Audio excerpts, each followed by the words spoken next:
নিয়মিত সদস্য। কোনো আইনজীবী অনাকাঙ্ক্ষিতভাবে মারা গেলে স্বাভাবিকভাবেই আমাদের হৃদয়ে রক্তক্ষরণ হয়।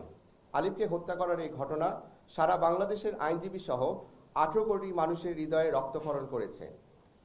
আমরা গভীর উদ্বেগের সাথে লক্ষ্য করছি, বিগত জুলাই আগস্ট 2024-এর ছাত্র আন্দোলন গণ আন্দোলনের মুখে ফ্যাসিবাদী সরকার পতনের পর ফ্যাসিস্ট মতাদর্শে বিশ্বাসীরা দেশি বিদেশি দোসরদের নিয়ে দেশবিরোধী ষড়যন্ত্রে লিপ্ত হয়েছে। তারই ধারাবাহিকতায় সন্ত্রাসী সংগঠন ইসকন সদস্যবৃন্দ সাইফুল ইসলাম আলিফকে নৃশংসভাবে হত্যা করেছে। আমরা এর তীব্র প্রতিবাদ জানাচ্ছি।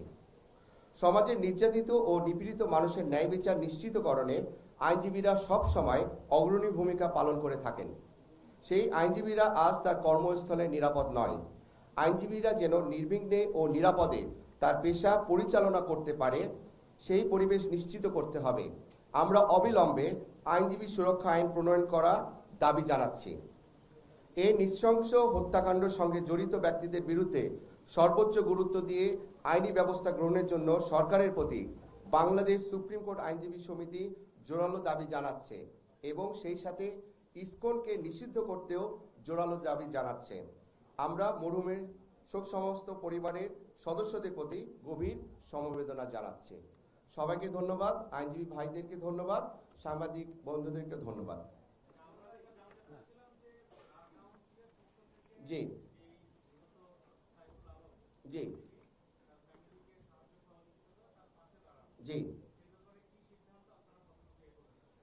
আমরা প্রথমত আমরা হচ্ছে সুপ্রিম কোর্ট আইনজীবী সমিতি, আর বার কাউন্সিলটা আলাদা অর্গানাইজেশন যেখান থেকে হচ্ছে আইনজীবীদেরকে সনদ দেওয়া হয়।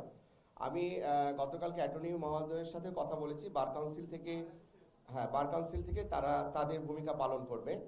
আর আমরা আমাদের যে সুপ্রিম কোর্ট বার অ্যাসোসিয়েশন থেকে আমরা তাদের পরিবারের সাথে অচিরেই দেখা করব। আমরা একটা টিম আমরা চিটাগাংয়ে যাব, যে তার পরিবারের সাথে দেখা করব এবং সুপ্রিম কোর্ট চিটাগাং বার সমিতির যে নেতৃবৃন্দ আছে, সভাপতি, সেক্রেটারি, তাদের সাথে আমরা দেখা করব এবং আরো যা যা করণীয় আমরা করব, সর্বোচ্চ সহযোগিতা করব আমরা।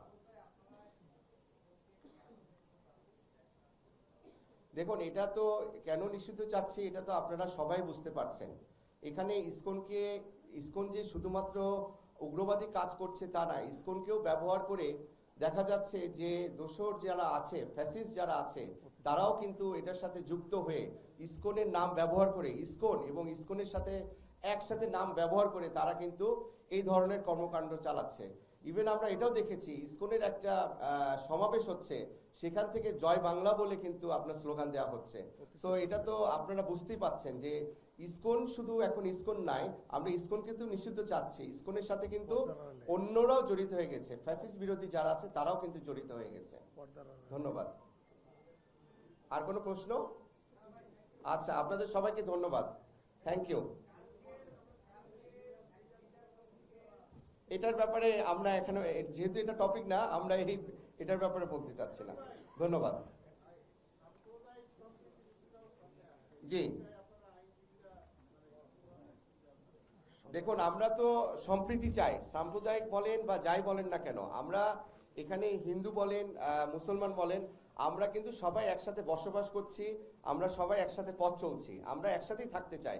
কিন্তু কেউ যদি ধর্মের নামে যদি উগ্রবাদী হয়, সেই সংগঠনকে আমরা অবশ্যই নিষিদ্ধ দাবি জানাচ্ছি, এটা আমাদের চাওয়া। ধন্যবাদ।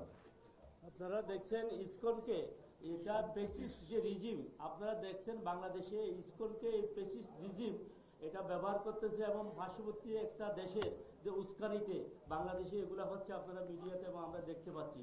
ওই জন্য যে আমাদের যে ফ্যাসিস্ট রিজিম এটা ইসকনের উপর ভর করছে এবং ইসকন এদের উস্কানি দিচ্ছে, কাজ করছে। ওই কারণে আমরা ইসকনকে ব্যবহার করছি। আমরা সনাতন যে হিন্দু, আমরা যে সাম্প্রদায়িক সম্প্রীতি, আপনারা দেখছেন এইবার দুর্গাপূজাতে কি সুন্দর পূজা করেছে। তো ওই ব্যাপারে বাংলাদেশ বর্তমান সরকার বলেন, আমরা অন্যান্য পার্টি বলেন, সবাই আমরা এটা একমত। বাট ইসকনকে ফ্যাসিস্ট রিজিম ব্যবহার করে বাংলাদেশকে একটা সার্বভৌমত্ব নষ্ট করছে, এটা হলো আমাদের নষ্ট করছে পতিত সরকার।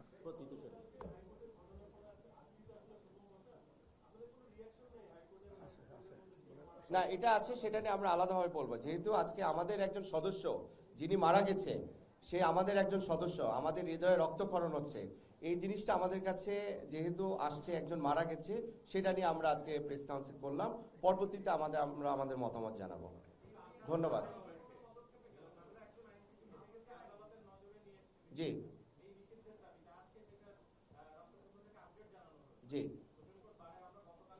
জি, অলরেডি একটা সুমোটো করা হয়েছে, এটা নিয়ে একটা প্রেস কনফারেন্সও করেছে অ্যাটর্নি মহোদয় সাহেব, এবং এটার জন্য যে যথাযথ কি ব্যবস্থা গ্রহণ করা হচ্ছে সেটা না, এটা বারের পক্ষ থেকে করা হয়নি, এটা আইনজীবীদের পক্ষ থেকে এটা কোর্ট সুমোটো হয়ে করেছে, এবং জানাতে বলা হয়েছে এটার আপডেট কি, আপডেট জানার পরে পরবর্তীতে সিদ্ধান্ত নেওয়া হবে। জি, ধন্যবাদ সবাইকে। জি, আসসালামু আলাইকুম। ওইটা বিষয়টা আমরা জানি তারপর